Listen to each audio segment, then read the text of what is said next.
ਸਾਡੀ ਇਹ ਪੇਸ਼ਕਸ਼ ਬਰਮਿੰਘਮ ਵਿੱਚ ਸਿੱਖ ਭਾਈਚਾਰੇ ਦੀ ਸਿਹਤ ਦੀ ਇੱਕ ਤਸਵੀਰ ਪੇਸ਼ ਕਰਦੀ ਹੈ। ਇਹ ਸਿੱਖ ਕਮਿਊਨਿਟੀ ਹੈਲਥ ਪ੍ਰੋਫਾਈਲ ਉਹਨਾਂ ਕਈ ਪ੍ਰੋਫਾਈਲਾਂ ਵਿੱਚੋਂ ਇੱਕ ਹੈ ਜਿਨ੍ਹਾਂ ਰਾਹੀਂ ਬਰਮਿੰਘਮ ਸਿਟੀ ਕਾਉਂਸਲ ਦੀ ਪਬਲਿਕ ਹੈਲਥ ਡਿਵੀਜ਼ਨ ਬਰਮਿੰਘਮ ਵਿੱਚ ਰਹਿਣ ਵਾਲੇ ਸਾਰੇ ਭਾਈਚਾਰਿਆਂ ਦੀਆਂ ਸਿਹਤ ਦੇ ਬਾਰੇ ਵੇਰਵੇ ਪ੍ਰਕਾਸ਼ਿਤ ਕਰਦੀ ਹੈ। ਪਬਲਿਕ ਹੈਲਥ ਡਿਵੀਜ਼ਨ ਬਰਮਿੰਘਮ ਵਿੱਚ 1.2 ਮਿਲੀਅਨ ਨਾਗਰਿਕਾਂ ਦੀ ਸਿਹਤ ਅਤੇ ਤੰਦਰੁਸਤੀ ਦੀ ਰੱਖਿਆ ਅਤੇ ਸੁਧਾਰ ਕਰਨ ਲਈ ਦ੍ਰਿੜ ਹੈ। ਸਾਡੇ ਵੱਲੋਂ ਅਜਿਹਾ ਕਰਨ ਦਾ ਇੱਕ ਤਰੀਕਾ ਹੈ ਡੇਟਾ ਅਤੇ ਪ੍ਰਕਾਸ਼ਿਤ ਖੋਜ ਦੀ ਵਰਤੋਂ ਕਰਕੇ ਸਾਡੇ ਨਾਗਰਿਕਾਂ ਦੀ ਸਿਹਤ ਨੂੰ ਪ੍ਰਭਾਵਿਤ ਕਰਨ ਵਾਲੇ ਮੁੱਦਿਆਂ 'ਤੇ ਰੌਸ਼ਨੀ ਪਾਉਣਾ। ਅਸੀਂ ਅਜਿਹੇ ਤੱਥ ਸਬੂਤਾਂ ਸਹਿਤ ਰਿਪੋਰਟਾਂ ਰਾਹੀਂ ਪੇਸ਼ ਕਰਦੇ ਹਾਂ। ਇੱਥੇ 2 ਵਿਧਾਨਕ ਰਿਪੋਰਟਾਂ ਪੇਸ਼ ਕੀਤੀਆਂ ਜਾ ਰਹੀਆਂ ਹਨ। ਇਹ ਉਹ ਰਿਪੋਰਟਾਂ ਹਨ ਜੋ ਕਾਨੂੰਨ ਦੁਆਰਾ ਸਾਨੂੰ ਪੇਸ਼ ਕਰਨੀਆਂ ਪੈਂਦੀਆਂ ਹਨ। ਇੱਕ ਹੈ ਸੰਯੁਕਤ ਰਣਨੀਤਕ ਲੋੜਾਂ ਦਾ ਮੁਲਾਂਕਣ ਅਤੇ ਇਹ ਬਰਮਿੰਘਮ ਦੇ ਨਾਗਰਿਕਾਂ ਦੀ ਸਿਹਤ ਅਤੇ ਤੰਦਰੁਸਤੀ ਅਤੇ ਸਿਹਤ ਅਤੇ ਤੰਦਰੁਸਤੀ ਨੂੰ ਚਲਾਉਣ ਵਾਲੇ ਕਾਰਕਾਂ ਨੂੰ ਇੱਕ ਨਿਯਮਿਤ ਤੌਰ 'ਤੇ ਤਾਜ਼ਾ ਕੀਤੇ ਜਾਣ ਦੀ ਇੱਕ ਤਸਵੀਰ ਹੈ। ਇਹ ਹਰ ਦੂਜੇ ਸਾਲ ਤਾਜ਼ਾ ਕੀਤੀ ਜਾਂਦੀ ਹੈ। ਇਹ ਸਾਡੇ ਕੰਮ ਦਾ ਇੱਕ ਵਿਸ਼ਾਲ ਹਿੱਸਾ ਹੈ ਜੋ ਰਿਹਾਇਸ਼ ਤੋਂ ਰੁਜ਼ਗਾਰ ਤੱਕ ਦੀ ਜਾਣਕਾਰੀ ਦੇ ਨਾਲ NHS ਅਤੇ ਕਾਉਂਸਲ ਕੋਲ ਮੌਜੂਦ ਡੇਟਾ ਨੂੰ ਇਕੱਠਾ ਕਰਦੀ ਹੈ। ਦੂਜੀ ਵਿਧਾਨਕ ਰਿਪੋਰਟ ਜੋ ਅਸੀਂ ਹਰ ਸਾਲ ਤਿਆਰ ਕਰਦੇ ਹਾਂ ਉਹ ਹੈ ਪਬਲਿਕ ਹੈਲਥ ਰਿਪੋਰਟ ਦਾ ਸਾਲਾਨਾ ਵੇਰਵਾ। ਇਹ ਪਬਲਿਕ ਹੈਲਥ ਦੇ ਡਾਇਰੈਕਟਰ ਦੁਆਰਾ ਲਿਖਿਆ ਗਿਆ ਹੁੰਦਾ ਹੈ ਜੋ ਆਪਣੀ ਪਸੰਦ ਦੀਆਂ ਚੀਜ਼ਾਂ 'ਤੇ ਇੱਕ ਸੁਤੰਤਰ ਰਿਪੋਰਟ ਤਿਆਰ ਕਰਦਾ ਹੈ ਅਤੇ ਕਾਉਂਸਲ ਇਸ ਨੂੰ ਪ੍ਰਕਾਸ਼ਿਤ ਕਰਦੀ ਹੈ। ਫਿਰ ਇਸ ਤੋਂ ਬਾਅਦ ਕੁਝ ਚੋਣਵੀਆਂ ਸਬੂਤ ਰਿਪੋਰਟਾਂ ਹੁੰਦੀਆਂ ਹਨ।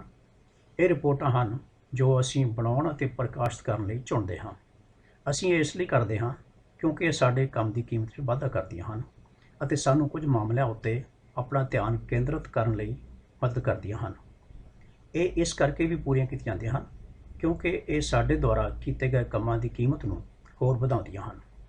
ਚੋਣਵੇਂ ਸਬੂਤਾਂ ਦੀਆਂ ਰਿਪੋਰਟਾਂ 3 ਕਿਸਮ ਦੀਆਂ ਹੁੰਦੀਆਂ ਹਨ: ਡੀਪ ਡਾਈਵਸ, ਕਮਿਊਨਿਟੀ ਹੈਲਥ ਪ੍ਰੋਫਾਈਲਸ ਅਤੇ ਟੌਪਿਕ ਬੇਸਡ ਕਮਿਸ਼ਨ।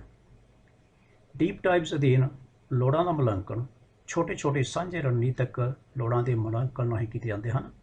ਉਹ ਪ੍ਰਕਾਸ਼ਿਤ ਸਬੂਤਾਂ ਸੇਵਾਵਾਂ ਸੰਬੰਧੀ ਜਾਣਕਾਰੀ ਨੂੰ ਦੇਖਦੇ ਹਨ ਅਤੇ ਫੋਕਸ ਗਰੁੱਪਾਂ ਰਾਹੀਂ ਅਤੇ ਭਾਈਚਾਰਿਆਂ ਨਾਲ ਨਜ਼ਦੀਕੀ ਗੱਲਬਾਤ ਰਾਹੀਂ ਜਾਣਕਾਰੀ ਇਕੱਤਰ ਕਰਦੇ ਹਨ। ਇਹਨਾਂ ਨੂੰ ਬਣਾਉਣ ਲਈ ਇੱਕ ਸਾਲ ਦਾ ਸਮਾਂ ਲੱਗ ਜਾਂਦਾ ਹੈ। ਕਮਿਊਨਿਟੀ ਹੈਲਥ ਪ੍ਰੋਫਾਈਲਸ ਡੈਸਕਟਾਪ ਕਿਸਮ ਦੇ ਕੰਮ ਹੁੰਦੇ ਹਨ ਜਿੱਥੇ ਅਸੀਂ ਉਸ ਡੇਟੇ ਨੂੰ ਇਕੱਠਾ ਕਰਦੇ ਹਾਂ ਜਿਸ ਨੂੰ ਅਸੀਂ ਜਲਦੀ ਪ੍ਰਾਪਤ ਕਰ ਸਕਦੇ ਹਾਂ। ਪ੍ਰਕਾਸ਼ਿਤ ਡੇਟਾ ਤੋਂ ਕਿਸੇ ਖਾਸ ਕਮਿਊਨਿਟੀ ਵਿੱਚ ਕੀ ਹੋ ਰਿਹਾ ਹੈ ਬਾਰੇ ਇੱਕ ਸਮੁੱਚੀ ਤਸਵੀਰ ਹੁੰਦੀ ਹੈ, ਪਰ ਕਮਿਊਨਿਟੀ ਹੈਲਥ ਪ੍ਰੋਫਾਈਲਾਂ ਵਿੱਚ ਗੁਣਾਤਮਕ ਪਹਿਲੂ ਸ਼ਾਮਲ ਨਹੀਂ ਹੁੰਦੇ, ਇਸ ਲਈ ਉਹਨਾਂ ਵਿੱਚ ਫੋਕਸ ਗਰੁੱਪਾਂ ਵਾਲੀ ਜਾਂ ਕੋਈ ਵਾਧੂ ਖੋਜ ਸ਼ਾਮਲ ਨਹੀਂ ਹੁੰਦੀ। ਵਿਸ਼ਾ ਆਧਾਰਿਤ ਕਮਿਸ਼ਨ ਆਮ ਤੌਰ 'ਤੇ ਕਿਸੇ ਖਾਸ ਵਿਸ਼ੇ ਜਾਂ ਕਮਿਊਨਿਟੀ 'ਤੇ ਕੇਂਦਰਿਤ ਕੰਮ ਦਾ ਇੱਕ ਬਹੁਤ ਲੰਬਾ ਹਿੱਸਾ ਹੁੰਦਾ ਹੈ ਜੋ ਇੱਕ ਬਹੁਤ ਡੂੰਘੀ ਅਤੇ ਲੰਬੀ ਪ੍ਰਕਿਰਿਆ ਵਿੱਚ ਨਾਗਰਿਕਾਂ ਅਤੇ ਹਿੱਸੇਦਾਰਾਂ ਨੂੰ ਕਈ ਮੀਟਿੰਗਾਂ ਵਿੱਚ ਸ਼ਾਮਲ ਕਰਦਾ ਹੈ ਤਾਂ ਜੋ ਮਿਲੇ ਸਬੂਤਾਂ ਨੂੰ ਪਰਖਿਆ ਜਾ ਸਕੇ ਅਤੇ ਇਸ ਨੂੰ ਲੋਕਾਂ ਦੇ ਤਜਰਬਿਆਂ ਅਤੇ ਵਿਚਾਰ ਵਟਾਂਦਰਿਆਂ ਰਾਹੀਂ ਦੇਖਿਆ ਜਾ ਸਕੇ ਕਿ ਕਿਹੜੀਆਂ ਤਬਦੀਲੀਆਂ ਕਰਨ ਦੀ ਲੋੜ ਹੈ। ਬਰਮਿੰਘਮ ਵਿੱਚ 2 ਮੌਜੂਦ ਕਮਿਸ਼ਨ ਹਨ: ਬਰਮਿੰਘਮ ਪਾਵਰਟੀ ਟਰੂਥ ਕਮਿਸ਼ਨ ਅਤੇ Birmingham and Lewisham African and Caribbean health inequality review. ਸਾਡੀ ਇਹ ਪੇਸ਼ਕਸ਼ ਸਿੱਖ ਭਾਈਚਾਰੇ ਦੀ ਸਿਹਤ ਉੱਤੇ ਕੇਂਦਰਿਤ ਹੈ।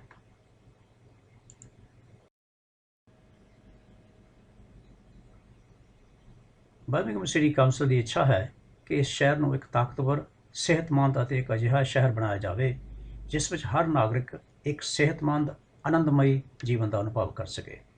ਹੈਲਥ ਪ੍ਰੋਫਾਈਲ ਉਹਨਾਂ ਅੰਤਰਾਂ ਅਤੇ ਸਿਹਤ ਮੁੱਦਿਆਂ ਨੂੰ ਸਮਝਣ ਵਿੱਚ ਸਾਡੀ ਮਦਦ ਕਰ ਸਕਦੇ ਹਨ ਜਿਹੜੇ ਸਾਡੀ ਖਾਸ ਤੌਰ 'ਤੇ ਪਛਾਣ ਜਾਂ ਦਿਲਚਸਪੀ ਵਾਲੇ ਭਾਈਚਾਰੇ ਨੂੰ ਪ੍ਰਭਾਵਿਤ ਕਰਦੇ ਹਨ। ਪ੍ਰੋਫਾਈਲਾਂ ਵਿੱਚ ਬਹੁਤ ਸਾਰੇ ਭਾਈਚਾਰਿਆਂ ਨੂੰ ਸ਼ਾਮਲ ਕੀਤਾ ਜਾਵੇਗਾ ਜਿਨ੍ਹਾਂ ਵਿੱਚ ਲੈਸਬੀਅਨ ਔਰਤਾਂ, ਸਿੱਖ ਭਾਈਚਾਰਿਆਂ ਦੀ ਸਿਹਤ ਜਾਂ ਬਰਮਿੰਘਮ ਵਿੱਚ ਨਾਈਜੀਰੀਅਨ ਭਾਈਚਾਰੇ ਦੀ ਸਿਹਤ ਵੀ ਸ਼ਾਮਲ ਹੋਣਗੇ।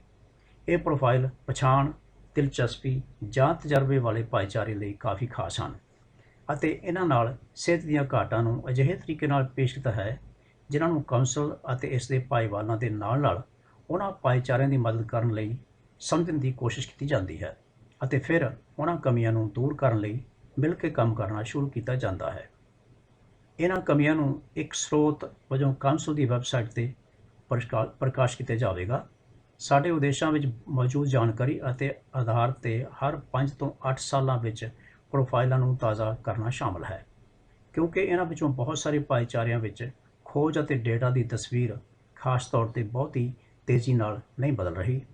ਇਸ ਲਈ ਇਹਨਾਂ ਨੂੰ ਹਰ ਸਾਲ ਅਪਡੇਟ ਕਰਨ ਦੀ ਜ਼ਰੂਰਤ ਨਹੀਂ ਹੈ, ਕਿਉਂਕਿ ਇਸ ਵਿੱਚ ਹਮੇਸ਼ਾ ਜੋੜਨ ਲਈ ਬਹੁਤਾ ਕੁਝ ਨਹੀਂ ਹੁੰਦਾ।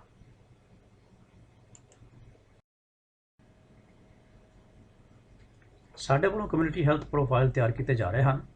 ਇਹਨਾਂ ਵਿੱਚ ਧਰਮ ਵੀ ਸ਼ਾਮਲ ਹਨ। ਅਸੀਂ 2021 ਵਿੱਚ ਜਿਨ੍ਹਾਂ 2 ਧਾਰਮਿਕ ਪ੍ਰੋਫਾਈਲਾਂ 'ਤੇ ਕੰਮ ਕਰ ਰਹੇ ਹਾਂ, ਉਹ ਸਿੱਖ ਅਤੇ ਇਸਲਾਮਿਕ ਭਾਈਚਾਰਿਆਂ ਦੇ ਕੇਂਦਰਿਤ ਹਨ। LGBT ਭਾਈਚਾਰਿਆਂ ਦੇ ਸੰਦਰਭ ਵਿੱਚ ਅਸੀਂ ਲੈਸਬੀਅਨ ਅਤੇ ਟਰਾਂਸ ਕਮਿਊਨਿਟੀਆਂ ਅਤੇ ਸਾਡੇ ਅਪਾਹਜ ਭਾਈਚਾਰਿਆਂ ਲਈ ਪ੍ਰੋਫਾਈਲਾਂ ਨੂੰ ਪੂਰਾ ਕਰਾਂਗੇ।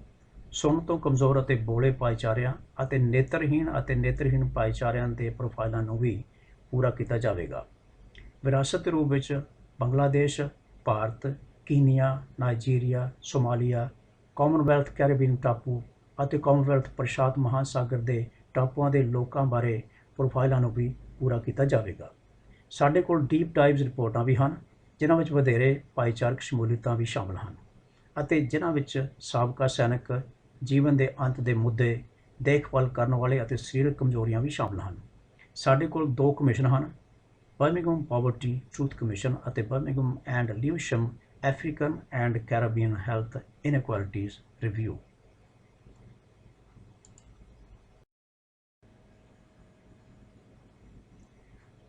ਪ੍ਰੋਫਾਈਲ ਬਣਾਉਣ ਦੇ ਉਦੇਸ਼ਾਂ ਵਿੱਚੋਂ ਇੱਕ ਲੋਕਾਂ ਦੀਆਂ ਸਿਹਤਾਂ ਵਿੱਚ ਮੌਜੂਦ ਫਰਕਾਂ ਦੀ ਪਛਾਣ ਕਰਨਾ ਅਤੇ ਉਹਨਾਂ ਨੂੰ ਸੰਖੇਪ ਰੂਪ ਵਿੱਚ ਪੇਸ਼ ਕਰਨਾ ਵੀ ਹੈ। ਇਹ ਲੋਕਾਂ ਦੀ ਜੀਵਨ ਸ਼ੈਲੀ ਅਤੇ ਹੋਰ ਕਮੀਆਂ ਦੇ ਰੂਪ ਵਿੱਚ ਹੈ, ਜਿਵੇਂ ਕਿ ਸਿੱਖਿਆ ਅਤੇ ਰੁਜ਼ਗਾਰ ਦੀ ਘਾਟ। ਉਹ ਪੱਖ ਅਕਸਰ ਵੱਖ-ਵੱਖ ਸਿਹਤ ਮੁੱਦਿਆਂ ਨੂੰ ਦਰਸਾਉਂਦੇ ਹਨ ਜੋ ਵੱਖ-ਵੱਖ ਭਾਈਚਾਰਿਆਂ ਦੇ ਜੀਵਨ ਤਜਰਬਿਆਂ ਵਿੱਚੋਂ ਨਿਕਲਦੇ ਹਨ।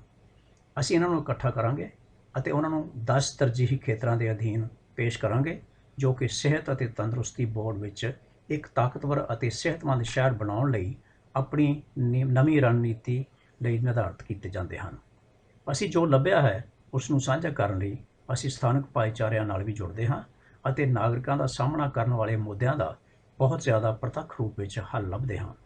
ਪ੍ਰੋਫਾਈਲਾਂ ਕਾਉਂਸਲ ਤੱਕ ਅਤੇ ਸ਼ਹਿਰ ਭਰ ਵਿੱਚ ਵਿਆਪਕ ਜਾਣਕਾਰੀ ਪਹੁੰਚਾਉਣ ਵਿੱਚ ਸਾਡੀ ਮਦਦ ਕਰ ਰਹੀਆਂ ਹਨ, ਤਾਂ ਕਿ ਵਿਆਪਕ ਭਾਈਵਾਲ ਅਤੇ ਭਾਈਚਾਰਕ ਸੰਸਥਾਵਾਂ ਇਹਨਾਂ ਮੁੱਦਿਆਂ 'ਤੇ ਕਾਰਵਾਈ ਕਰਨ ਵਿੱਚ ਪੇਸ਼ ਆਉਣ ਵਾਲੀਆਂ ਚੁਣੌਤੀਆਂ ਦਾ ਵਧੀਆ ਤਰੀਕੇ ਨਾਲ ਸਾਹਮਣਾ ਕਰ ਸਕਣ।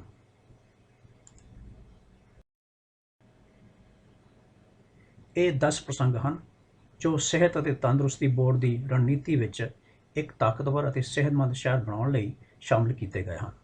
ਇਹ ਪ੍ਰਸੰਗ ਜੀਵਨ ਵਿੱਚ ਸਭ ਤੋਂ ਵਧੀਆ ਸ਼ੁਰੂਆਤ ਕਰਨ ਤੋਂ ਸ਼ੁਰੂ ਹੁੰਦੇ ਹਨ, ਜੋ ਗਰਭ ਅਵਸਥਾ, ਬਚਪਨ ਅਤੇ ਬਚਪਨ ਦੇ ਸ਼ੁਰੂਆਤੀ ਸਾਲਾਂ ਨੂੰ ਕਵਰ ਕਰਦੇ ਹਨ।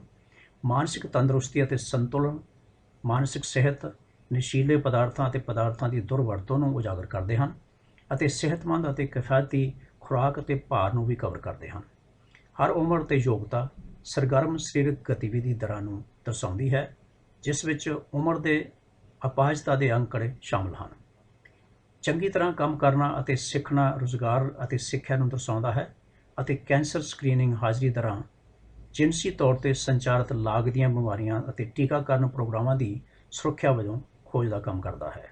ਬੁਢਾਪਾ ਅਤੇ ਮਰਨਾ ਜੀਵਨ ਚੱਕਰ ਦੇ ਅੰਤ ਵਿੱਚ ਕਾਰਕਾਂ ਬਾਰੇ ਚੰਗੀ ਤਰ੍ਹਾਂ ਗੱਲ ਕਰਦਾ ਹੈ, ਜਿਸ ਵਿੱਚ ਅਲਜ਼ਾਈਮਰਸ, ਡਿਮੈਂਸ਼ੀਆ, ਕਾਰਡੀਓਵਾਸਕੂਲਰ ਬਿਮਾਰੀ, ਕੈਂਸਰ, ਜੀਵਨ ਦਾ ਅੰਤ ਅਤੇ ਉਪਚਾਰਕ ਦੇਖਭਾਲ ਸ਼ਾਮਲ ਹਨ। ਸੇਵਾਵਾਂ ਅਤੇ ਇਹਨਾਂ ਨੂੰ ਹਾਸਲ ਕਰਨ ਵਿੱਚ ਪਾੜੇ ਨੂੰ ਘਟਾਉਣ ਦਾ ਵਿਸ਼ਾ ਨਾਗਰਿਕਾਂ ਦੀਆਂ ਸਿਹਤ ਲੋੜਾਂ ਨੂੰ ਠੀਕ ਕਰਨ ਵਿੱਚ ਮਦਦ ਕਰਨ ਦਾ ਹਵਾਲਾ ਦਿੰਦਾ ਹੈ। ਇੱਕ ਹਰੇ ਅਤੇ ਟਿਕਾਊ ਭਵਿੱਖ ਵਿੱਚ ਯੋਗਦਾਨ ਪਾਉਣਾ ਇਹ ਦੇਖਦਾ ਹੈ ਕਿ ਕਿਵੇਂ ਸਮੁਦਾਇ ਵਿੱਚ ਜਲਵਾਯੂ ਤਬਦੀਲੀ ਨਾਲ ਨਜਿੱਠਣ ਅਤੇ ਰੋਕਣ ਵਿੱਚ ਮਦਦ ਕੀਤੀ ਜਾ ਸਕਦੀ ਹੈ ਅਤੇ ਇਹ ਕੋਵਿਡ-19 ਦੇ ਅਸਰਾਂ ਨੂੰ ਘਟਾਉਣ ਲਈ ਕੋਰੋਨਾ ਵਾਇਰਸ ਮਹਾਮਾਰੀ ਦੇ ਅੰਦਰ ਭਾਈਚਾਰਕ ਸਿਹਤ ਦੇ ਨਤੀਜਿਆਂ ਬਾਰੇ ਅੰਕੜਿਆਂ ਨੂੰ ਪ੍ਰਗਟ ਕਰਦਾ ਹੈ।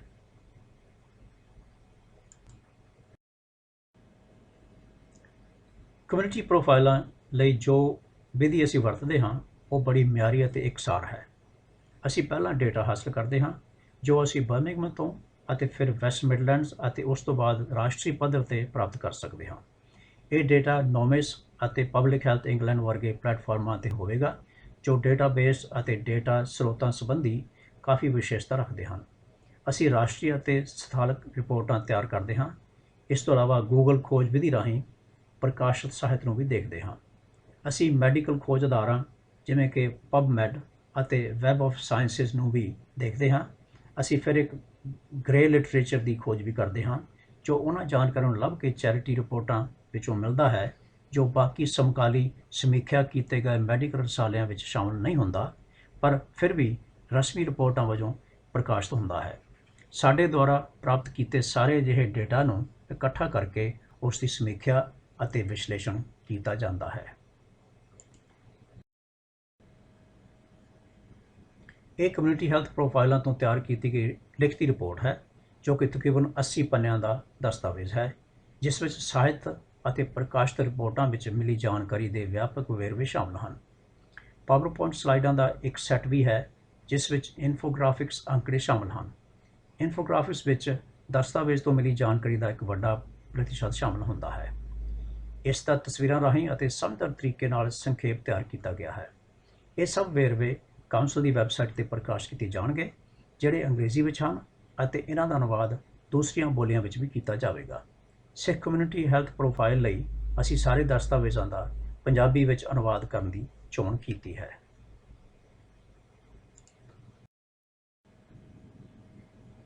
ਸਤੰਬਰ 2021 ਵਿੱਚ ਬਰਮਿੰਘਮ ਸਿਟੀ ਕਾਉਂਸਲ ਦੁਆਰਾ ਜਾਰੀ ਕੀਤੀ ਗਈ ਪਹਿਲੀ ਕਮਿਊਨਿਟੀ ਹੈਲਥ ਪ੍ਰੋਫਾਈਲ ਸਿੱਖ ਕਮਿਊਨਿਟੀ ਹੈਲਥ ਪ੍ਰੋਫਾਈਲ ਸੀ।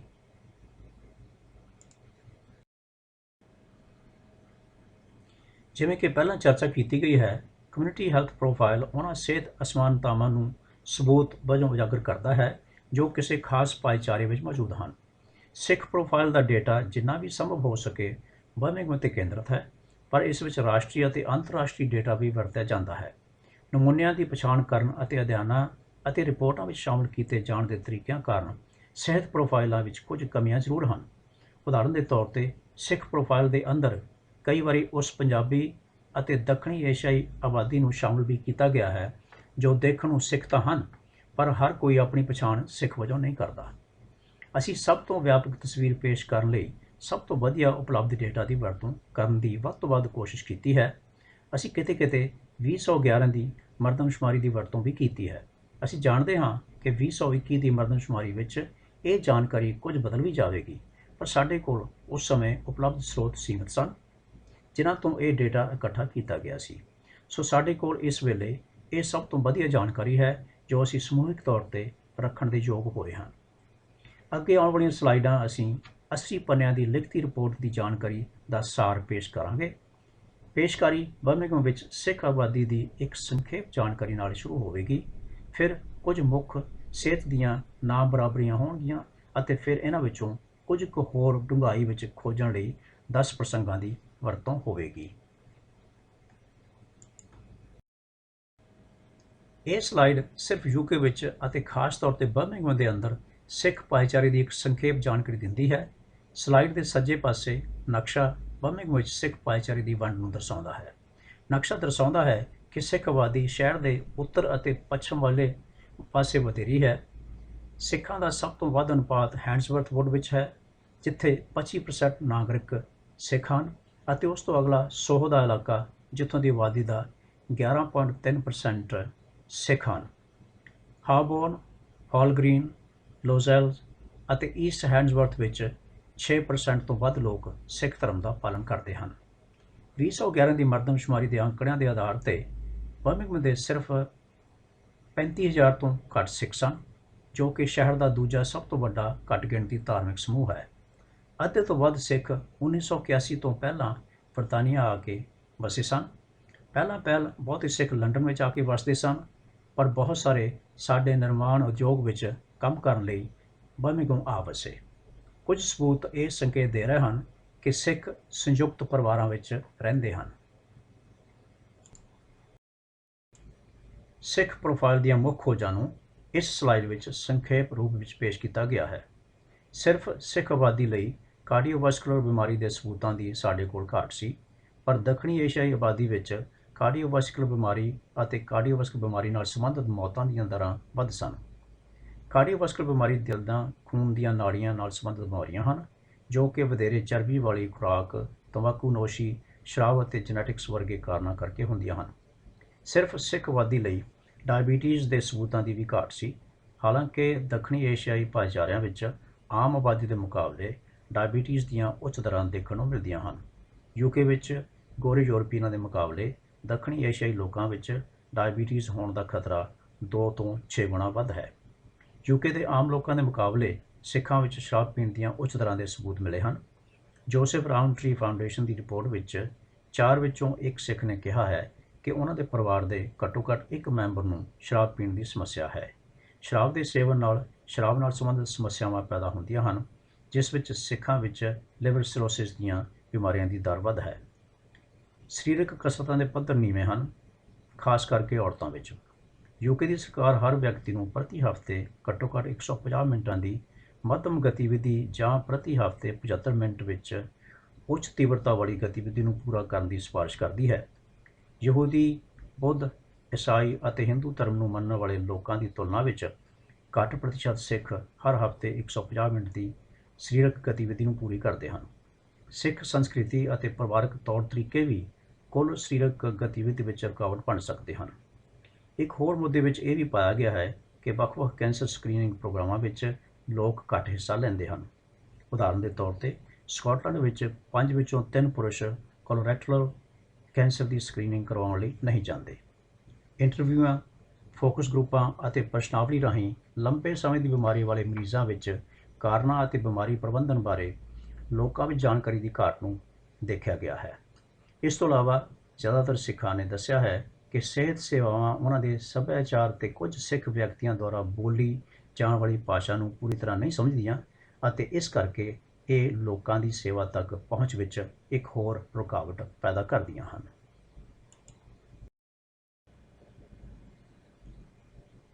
ਪਹਿਲਾ ਪ੍ਰਸੰਗ ਜੀਵਨ ਵਿੱਚ ਸਭ ਤੋਂ ਵਧੀਆ ਸ਼ੁਰੂਆਤ ਕਰਨ ਬਾਰੇ ਹੈ, ਜੋ ਗਰਭ ਅਵਸਥਾ ਬੱਚਿਆਂ ਦੇ ਪਰਿਵਾਰਾਂ 'ਤੇ ਕੇਂਦਰਿਤ ਹੈ।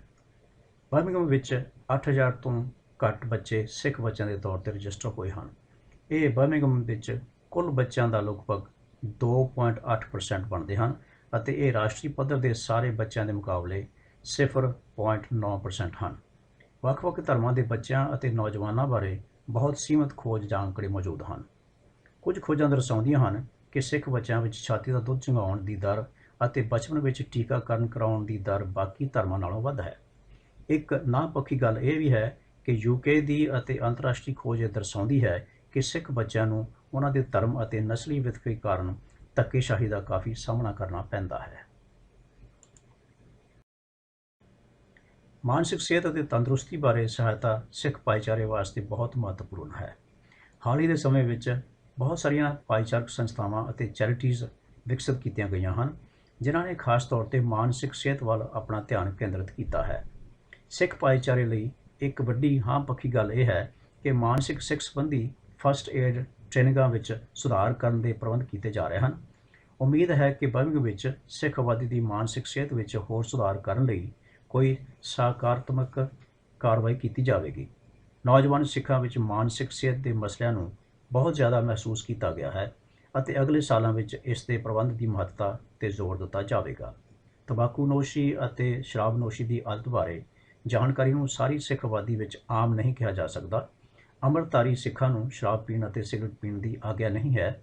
ਇਹ ਪੱਖ ਸਿੱਖ ਸਾਹਿਤ ਵਿੱਚ ਦਰਸਾਇਆ ਗਿਆ ਹੈ, ਪਰ ਸਾਡੀ ਖੋਜ ਅਕਸਰ ਅੰਮ੍ਰਿਤਧਾਰੀ ਅਤੇ ਗੈਰ ਅੰਮ੍ਰਿਤਧਾਰੀ ਸਿੱਖਾਂ ਵਿੱਚ ਵਖਰੇਵਾਂ ਜ਼ਾਹਰ ਨਹੀਂ ਕਰਦੀ।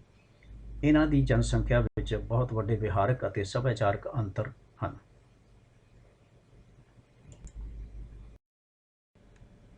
ਅਗਲੀ ਸਲਾਈਡ ਸਿਹਤ ਸੰਬੰਧੀ ਕਿਫਾਇਤੀ ਭੋਜਨ ਬਾਰੇ ਜਾਣਕਾਰੀ ਪੇਸ਼ ਕਰਦੀ ਹੈ। ਗੁਰਦੁਆਰਾ ਸਿੱਖਾਂ ਦੇ ਭੋਜਨ ਆਲੇ ਦੁਆਲੇ ਇੱਕ ਮਹੱਤਵਪੂਰਨ ਕੇਂਦਰ ਬਿੰਦੂ ਹੈ ਅਤੇ ਇੱਥੇ ਸ਼ਾਕਾਹਾਰੀ ਭੋਜਨ ਵਰਤਾਇਆ ਜਾਂਦਾ ਹੈ। ਗੁਰਦੁਆਰੇ ਵਿੱਚ ਆਉਣ ਵਾਲੇ ਲੋਕਾਂ ਲਈ ਸਿਹਤਮੰਦ ਭੋਜਨ ਪੈਦਾ ਕਰਨ ਲਈ ਕੁਝ ਉੱਚ ਚਰਬੀ ਅਤੇ ਕੁਝ ਉੱਚ ਕੈਲੋਰੀ ਸਮੱਗਰੀ ਨੂੰ ਬਦਲਣ ਦੀ ਕੋਸ਼ਿਸ਼ ਕੀਤੀ ਜਾ ਰਹੀ ਹੈ। ਅੰਮ੍ਰਿਤਧਾਰੀ ਅਤੇ ਗੈਰ ਅੰਮ੍ਰਿਤਧਾਰੀ ਸਿੱਖਾਂ ਵਿਚਕਾਰ ਖੁਰਾਕ ਅਤੇ ਇਸ ਦੀਆਂ ਕਿਸਮਾਂ ਬਹੁਤ ਵੱਖੋ ਵੱਖਰੀਆਂ ਹੋ ਸਕਦੀਆਂ ਹਨ। ਅੰਮ੍ਰਿਤਧਾਰੀ ਸਿੱਖ ਜ਼ਿਆਦਾਤਰ ਸ਼ਾਕਾਹਾਰੀ ਹਨ। ਉਹ ਆਪਣੀ ਖੁਰਾਕ ਵਿੱਚ ਅੰਡੇ, ਮੱਛੀ ਅਤੇ ਜਾਨਵਰਾਂ ਦੇ ਡੈਰੀਵੇਟਿਵਜ਼ ਜਾਂ ਜਾਨਵਰਾਂ ਦੀ ਚਰਬੀ ਵਿੱਚ ਪਕਾਏ ਗਏ ਕਿਸੇ ਵੀ ਤੱਤ ਨੂੰ ਨਹੀਂ ਵਰਤਦੇ। ਡੇਅਰੀ ਉਤਪਾਦ ਸਵੀਕਾਰਯੋਗ ਹੈ, ਬਸ਼ਰਤੇ ਕਿ ਜਾਨਵਰਾਂ ਦੀ ਚਰਬੀ ਤੋਂ ਮੁਕਤ ਹੋਵੇ, ਜਿਵੇਂ ਕਿ ਗੈਰ ਜਾਨਵਰ ਰੈਨਟ ਤੋਂ ਬਣਿਆ ਪਨੀਰ। ਸਿੱਖ ਆਬਾਦੀ ਵਿੱਚ ਮੋਟਾਪੇ ਬਾਰੇ ਅੰਕੜੇ ਬਹੁਤ ਸੀਮਤ ਮਿਲੇ ਹਨ। ਇਹ ਪਾਇਆ ਗਿਆ ਹੈ ਕਿ ਸਿੱਖ ਮਰਦਾਂ ਦੇ ਸਰੀਰ ਵਿੱਚ ਚਰਬੀ ਕਾਕੇਸ਼ੀਅਨ ਮਰਦਾਂ ਦੇ ਮੁਕਾਬਲੇ ਕਾਫੀ ਜ਼ਿਆਦਾ ਹੈ। ਦੱਖਣੀ ਏਸ਼ੀਆਈ ਆਬਾਦੀਆਂ ਵਿੱਚ ਮੋਟਾਪੇ ਦੀ ਦਰ ਉੱਚੀ ਦਰਸਾਈ ਗਈ ਹੈ। ਇਸ ਲਈ ਇਹ ਸ਼ੱਕ ਹੈ ਕਿ ਸਿੱਖਾਂ ਵਿੱਚ ਮੋਟਾਪੇ ਦੀ ਔਸਤ ਦਰ ਸਿੱਖ ਆਬਾਦੀ ਦੀ ਖਾਸ ਵਿਰਾਸਤ ਦੇ ਆਧਾਰ 'ਤੇ ਆਮ ਆਬਾਦੀ ਨਾਲੋਂ ਵੱਧ ਹੋਵੇਗੀ। ਮੋਟਾਪੇ ਦੀਆਂ ਦਰਾਂ ਅਤੇ ਚਰਬੀ ਦਾ ਸੇਵਨ ਇਹ ਸੰਕੇਤ ਦੇ ਸਕਦਾ ਹੈ ਕਿ ਸਿੱਖਾਂ ਵਿੱਚ ਸ਼ੂਗਰ ਕਿਉਂ ਇੱਕ ਮਹੱਤਵਪੂਰਨ ਮਸਲਾ ਹੈ, ਕਿਉਂਕਿ ਮੋਟਾਪਾ ਖਾਸ ਤੌਰ 'ਤੇ ਪੇਟ ਦੇ ਆਲੇ ਦੁਆਲੇ ਸਰੀਰ ਦੀ ਚਰਬੀ ਅਜਿਹੇ ਕਾਰਨ ਹਨ ਜੋ ਟਾਈਪ 2 ਡਾਇਬੀਟੀਜ਼ ਦੇ ਵੱਧ ਜਾਣ ਦੇ ਖਤਰੇ ਨਾਲ ਗੂੜ੍ਹਾ ਸੰਬੰਧ ਰੱਖਦੇ ਹਨ।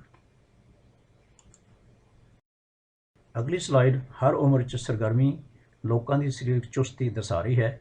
ਸਿੱਖ ਦੂਜੇ ਧਰਮਾਂ ਦੇ ਲੋਕਾਂ ਨਾਲੋਂ ਘੱਟ ਸਰਗਰਮ ਦਿਖਾਈ ਦਿੰਦੇ ਹਨ, ਕਿਉਂਕਿ ਅਜਿਹੇ ਬਹੁਤ ਘੱਟ ਸਿੱਖ ਹਨ ਜੋ ਯਹੂਦੀ, ਹਿੰਦੂ, ਈਸਾਈ ਅਤੇ ਬੋਧੀਆਂ ਦੇ ਮੁਕਾਬਲੇ ਪ੍ਰਤੀ ਹਫ਼ਤੇ 150 ਮਿੰਟ ਦਰਮਿਆਨੀ ਸਰੀਰਕ ਕਸਰਤਾਂ ਦੀ ਸਰਕਾਰੀ ਸਿਫਾਰਸ਼ਾਂ ਨੂੰ ਪੂਰਾ ਕਰਦੇ ਹਨ। ਔਰਤਾਂ ਜਿਮ ਦੀ ਬਜਾਏ ਘਰ ਵਿੱਚ ਜ਼ਿਆਦਾ ਸਰਗਰਮ ਦਿਖਾਈ ਦਿੰਦੀਆਂ ਹਨ, ਜਦੋਂ ਕਿ ਮਰਦ ਠੰਡੇ ਸਰਦੀਆਂ ਦੇ ਮਹੀਨਿਆਂ ਵਿੱਚ ਕਸਰਤ ਕਰਨ ਵਿੱਚ ਮੁਸ਼ਕਲਾਂ ਆਉਣ ਬਾਰੇ ਗੱਲ ਕਰਦੇ ਹਨ। ਇਹ ਪਾਇਆ ਗਿਆ ਹੈ ਕਿ 65 ਸਾਲ ਤੋਂ ਵੱਧ ਉਮਰ ਦੇ ਸਿੱਖ ਸਰੀਰਕ ਗਤੀਵਿਧੀਆਂ ਲਈ ਸਭ ਤੋਂ ਵੱਧ ਸਮਾਂ ਕੱਢਦੇ ਹਨ। ਇਹ ਪਹਿਲੀ ਪੀੜ੍ਹੀ ਦੇ ਪ੍ਰਵਾਸੀਆਂ ਅਤੇ ਉਹਨਾਂ ਸਿੱਖਾਂ ਵਿਚਕਾਰ ਵਿਹਾਰਕ ਅੰਤਰ ਨੂੰ ਉਜਾਗਰ ਕਰ ਸਕਦਾ ਹੈ ਜੋ ਯੂਕੇ ਵਿੱਚ ਪੈਦਾ ਹੋਏ ਅਤੇ ਵੱਡੇ ਹੋਏ ਸਨ।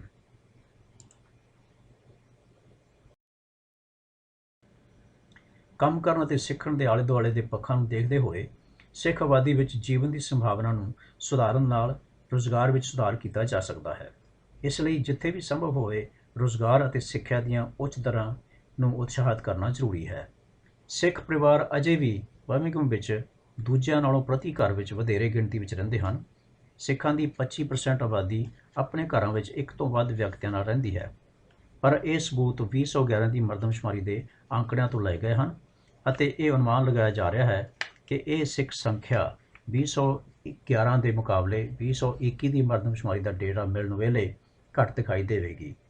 ਇੱਕ ਸਿੱਖ ਭਾਈਚਾਰੇ ਦੇ ਰੂਪ ਵਿੱਚ ਆਮ ਤੌਰ 'ਤੇ ਵਧੇਰੇ ਬੱਚੇ ਮਾਪਿਆਂ ਅਤੇ ਦਾਦਾ ਦਾਦੀ ਵਾਲੇ ਪਰਿਵਾਰਕ ਘਰਾਂ ਤੋਂ ਬਾਹਰ ਜਾ ਰਹੇ ਹਨ।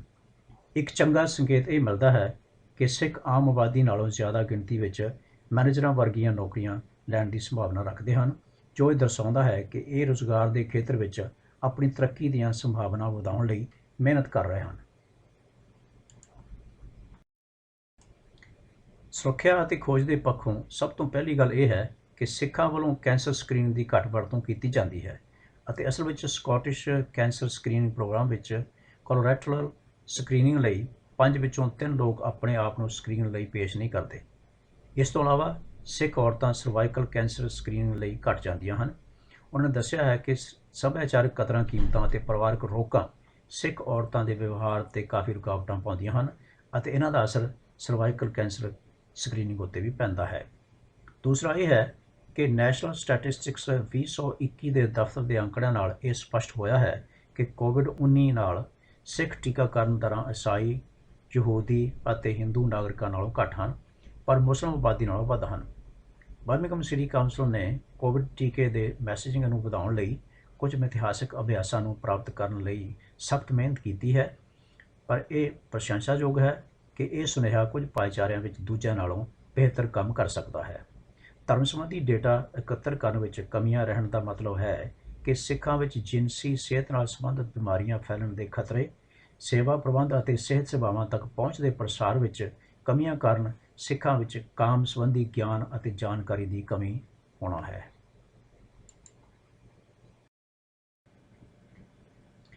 ਤੰਦਰੁਸਤ ਤਰੀਕੇ ਨਾਲ ਲੰਬੀ ਉਮਰ ਭੋਗ ਕੇ ਜਾਣ ਵਾਲੇ ਪ੍ਰਸੰਗ ਦੀ ਜਾਣਕਾਰੀ ਵਿੱਚ ਡਾਇਬੀਟੀਜ਼ ਵੀ ਸ਼ਾਮਲ ਹੈ। ਯੂਕੇ ਦੇ ਅੰਦਰ ਗੋਰੇ ਯੂਰਪੀਨਾਂ ਦੇ ਮੁਕਾਬਲੇ ਸਿੱਖਾਂ ਵਿੱਚ ਡਾਇਬੀਟੀਜ਼ ਹੋਣ ਦਾ ਖਤਰਾ ਲਗਭਗ 2 ਤੋਂ 6 ਗੁਣਾ ਵੱਧ ਹੈ।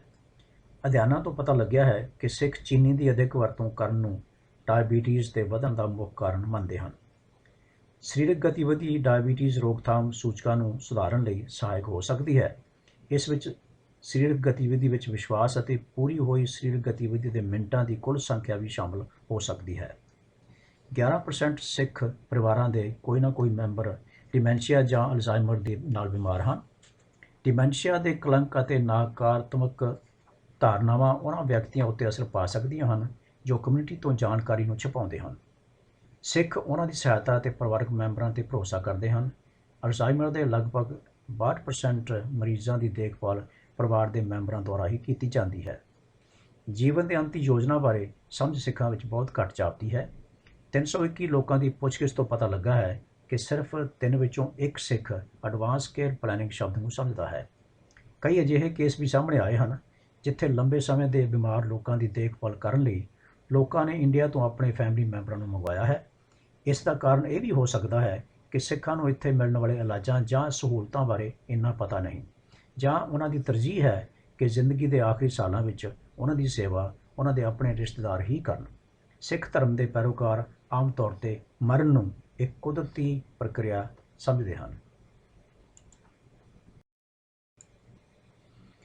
Office for national statistics and public health England ਵਿੱਚ ਸੇਵਾਵਾਂ ਅਤੇ ਇਹਨਾਂ ਦੇ ਲੋਕਾਂ ਤੱਕ ਪਹੁੰਚਣ ਦੇ ਪਾੜੇ ਨੂੰ ਘਟਾਉਣ ਬਾਰੇ ਜਾਣਕਾਰੀ ਬਰਮਿੰਘਮ ਵਿੱਚ ਸਿੱਖ ਭਾਈਚਾਰਿਆਂ ਅਤੇ ਹੋਰ ਧਾਰਮਿਕ ਸਮੂਹਾਂ ਦੀ ਤੁਲਨਾ ਵਿੱਚ ਮੌਜੂਦ ਅਸਮਾਨਤਾਵਾਂ ਬਾਰੇ ਚਰਚਾ ਕਰਦੀ ਹੈ। ਬਰਮਿੰਘਮ ਦੇ ਸਭ ਤੋਂ ਵੱਧ 20% ਵਾਂਝੇ ਖੇਤਰ ਵਿੱਚ ਰਹਿਣ ਵਾਲੇ ਲੋਕਾਂ ਦੇ ਮੁਕਾਬਲੇ ਵਿੱਚ ਸਿੱਖ ਧਰਮ ਪੱਖੋਂ ਚੌਥੇ ਸਥਾਨ 'ਤੇ ਆਉਂਦੇ ਹਨ। ਇਹਨਾਂ ਇਲਾਕਿਆਂ ਵਿੱਚ 45.7% ਸਿੱਖ ਰਹਿੰਦੇ ਹਨ, ਜੋ ਕਿ ਮੁਸਲਮਾਨ, ਬੋਧੀ ਅਤੇ ਈਸਾਈ ਨਾਗਰਿਕਾਂ ਨਾਲੋਂ ਘੱਟ ਪਰ ਯਹੂਦੀਆਂ ਨਾਲੋਂ ਵੱਧ ਹਨ। ਜੋ ਲੋਕ ਸਭ ਤੋਂ ਘੱਟ 20% ਵਾਲੇ ਵਾਂਝੇ ਖੇਤਰਾਂ ਵਿੱਚ ਰਹਿੰਦੇ ਹਨ, ਉਹ ਅਮੀਰ ਖੇਤਰਾਂ ਵਿੱਚ ਰਹਿਣ ਵਾਲੇ ਲੋਕਾਂ ਨਾਲੋਂ 20 ਸਾਲ ਘੱਟ ਉਮਰ ਜਿਉਣ ਦੀ ਉਮੀਦ ਰੱਖ ਸਕਦੇ ਹਨ। 2% ਬੋਧੀ, 4% ਈਸਾਈਆਂ ਦੇ ਮੁਕਾਬਲੇ 2.9% ਸਿੱਖ ਸਭ ਤੋਂ ਵਾਂਝੇ ਜਾਂ ਬਹੁਤ ਹੀ ਗਰੀਬ ਖੇਤਰਾਂ ਵਿੱਚ ਰਹਿੰਦੇ ਹਨ। ਇਹ ਤਸਵੀਰ ਹਾਲ ਹੀ 2 ਸਾਲਾਂ ਵਿੱਚ ਬਦਲ ਗਈ ਹੈ। ਸਿੱਖ ਸਟੈਟਫੋਰਡਸ਼ਾਇਰ, ਵਾਰਕਸ਼ਾਇਰ, ਗਲੌਸਟਰ ਅਤੇ ਬ੍ਰਹਮਜ਼ੋਰ ਵਰਗੇ ਗੁਆਂਢੀ ਖੇਤਰਾਂ ਵਿੱਚ ਰਹਿਣ ਲੱਗ ਪਏ ਹਨ। ਬਦਕਿਸਮਤੀ ਨਾਲ ਡੇਟਾ ਸੀਮਤ ਹੈ ਕਿਉਂਕਿ 2011 ਦੀ ਮਰਦਮਸ਼ੁਮਾਰੀ ਦੇ ਅੰਕੜਿਆਂ ਵਿੱਚ ਧਰਮ ਦੇ ਆਧਾਰ 'ਤੇ ਜੀਵਨ ਦੀ ਉਮਰ ਦੀ ਸੰਭਾਵਨਾ ਸੰਬੰਧੀ ਅੰਕੜੇ ਸ਼ਾਮਲ ਨਹੀਂ ਕੀਤੇ ਗਏ। ਇਸ ਲਈ ਸਾਡੇ ਕੋਲ ਅਜਿਹੀ ਬਹੁਤ ਸੀਮਤ ਜਾਣਕਾਰੀ ਹੈ ਜੋ ਰਾਸ਼ਟਰੀ ਅਤੇ ਸਥਾਨਕ ਜੀਵਨ ਦੀ ਉਮਰ ਸੰਭਾਵਨਾ ਅਤੇ ਸਿਹਤਮੰਦ ਜੀਵਨ ਦੀ ਸੰਭਾਵਨਾ ਨੂੰ ਪਰਖ ਸਕੇ। ਹਰੇ ਅਤੇ ਟਿਕਾਊ ਭਵਿੱਖ ਦੇ ਆਲੇ ਦੁਆਲੇ ਦੇ ਅਗਲੇ ਪ੍ਰਸੰਗ ਅਧੀਨ ਸਿੱਖ ਆਬਾਦੀ ਅੰਦਰ ਬਹੁਤ ਜਾਣਕਾਰੀ ਨਹੀਂ ਮਿਲਦੀ।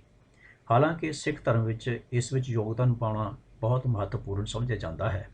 6ਵੇਂ ਗੁਰੂ ਜੀ ਨੇ ਕੁਦਰਤ ਵਿੱਚ ਸਥਿਰਤਾ ਅਤੇ ਹਰੀ ਥਾਂ ਦੇ ਫਲਸਫੇ ਬਾਰੇ ਕਾਫੀ ਸਿੱਖਿਆ ਦਿੱਤੀ ਹੈ। ਇਸ ਲਈ ਟਿਕਾਊ ਭਵਿੱਖ ਦਾ ਵਿਸ਼ਾ ਸਿੱਖ ਧਰਮ ਵਿੱਚ ਬਹੁਤ ਹੀ ਮਹੱਤਤਾ ਰੱਖਦਾ ਹੈ। ਇੱਥੇ ਇਸ ਚੀਜ਼ ਉੱਤੇ ਜ਼ੋਰ ਦਿੱਤਾ ਗਿਆ ਹੈ ਕਿ ਸਿੱਖਾਂ ਨੂੰ ਆਪਣੀਆਂ ਆਉਣ ਵਾਲੀਆਂ ਪੀੜ੍ਹੀਆਂ ਵਾਸਤੇ ਧਰਤੀ ਦੀ ਰੱਖਿਆ ਕਰਨੀ ਚਾਹੀਦੀ ਹੈ।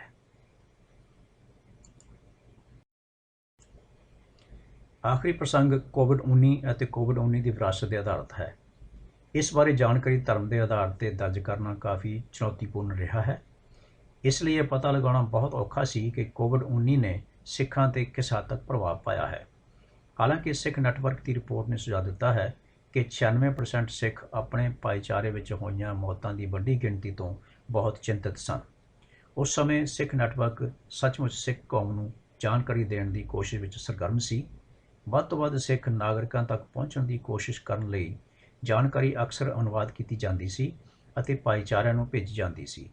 ਇਸ ਵਿੱਚ ਸਿੱਖ ਟੀਵੀ ਚੈਨਲਾਂ ਅਤੇ ਸਥਾਨਕ ਰੇਡੀਓ ਸਟੇਸ਼ਨਾਂ ਨੂੰ ਸ਼ਾਮਲ ਕੀਤਾ ਗਿਆ ਸੀ, ਜਿਨ੍ਹਾਂ ਨੇ ਬਜ਼ੁਰਗ ਲੋਕਾਂ ਨਾਲ ਤਾਲਮੇਲ ਰੱਖਣ ਵਿੱਚ ਮਹੱਤਵਪੂਰਨ ਭੂਮਿਕਾ ਨਿਭਾਈ ਹੈ।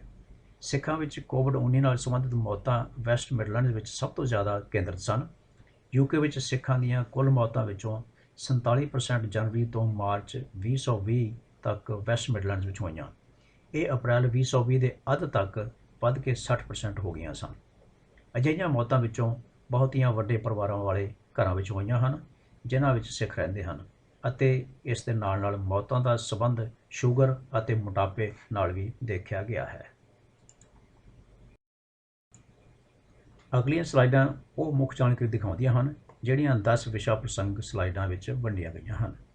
ਇਹ ਇਨਫੋਗ੍ਰਾਫਿਕਸ ਉਹ ਜਾਣਕਾਰੀ ਦਰਸਾਉਂਦੇ ਹਨ ਜਿਸ ਬਾਰੇ ਪਹਿਲਾਂ ਚਰਚਾ ਕੀਤੀ ਗਈ ਹੈ, ਅਤੇ ਤੁਸੀਂ ਇਹਨਾਂ ਨੂੰ ਕਾਉਂਸਲ ਦੀ ਵੈੱਬਸਾਈਟ ਉੱਤੇ ਵੀ ਆਪਣੀ ਮਰਜ਼ੀ ਅਨੁਸਾਰ ਦੇਖ ਸਕਦੇ ਹੋ।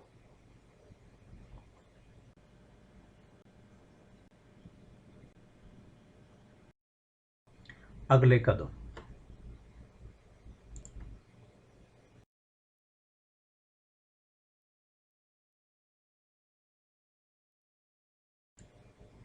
ਹਰੇਕ ਪ੍ਰੋਫਾਈਲ ਲਈ ਉਪਲਬਧ ਸਰੋਤ ਅਤੇ ਬਰਮਿੰਘਮ ਸਿਟੀ ਕਾਉਂਸਲ ਦੀ ਪਬਲਿਕ ਹੈਲਥ ਵੈੱਬਸਾਈਟ 'ਤੇ ਦਿਖਾਏ ਜਾਣਗੇ, ਅਤੇ ਕਮਿਊਨਿਟੀ ਹੈਲਥ ਪ੍ਰੋਫਾਈਲ ਰਿਪੋਰਟ, ਜੋ ਕਿ 80 ਪੰਨਿਆਂ ਦਾ ਦਸਤਾਵੇਜ਼ ਹੈ, ਸਾਰੇ 10 ਵਿਸ਼ਿਆਂ ਤੋਂ ਸਾਰੀਆਂ ਵਿਧੀਆਂ ਅਤੇ ਸਬੂਤਾਂ ਨੂੰ ਕਵਰ ਕਰਦਾ ਹੈ।